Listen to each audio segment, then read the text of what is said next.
All right, the other type of polynomial we look at in this class is called a quartic. It's a fourth degree, so that means we're going to start with ax to the fourth, bx cubed, cx squared. Again, always decreasing our powers of x until we have no more. Now the general shape of a quartic, well, remember, we started with linear,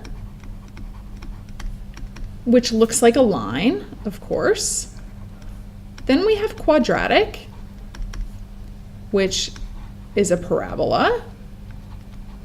Cubic, again, started low, ended high. And so now quartic,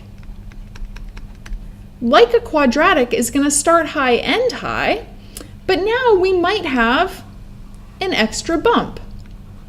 So if A is positive, start high, end high. If A is negative, just like a quadratic would flip over, my quartic will flip over.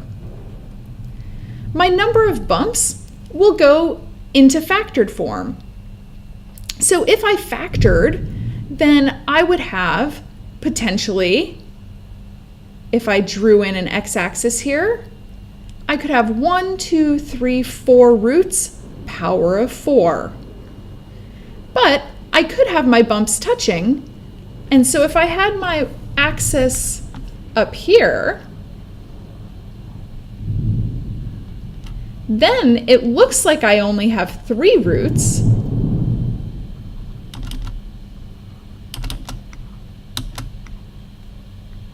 But really, this one is repeated. So if we called that P, Q, and R, that would mean we would factor into the form A, x minus P, x minus Q squared, because I bounce off, and then x minus R.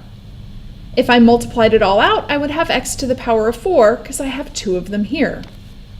Again, to find y-intercept, we would plug in x equals 0. So same rules apply.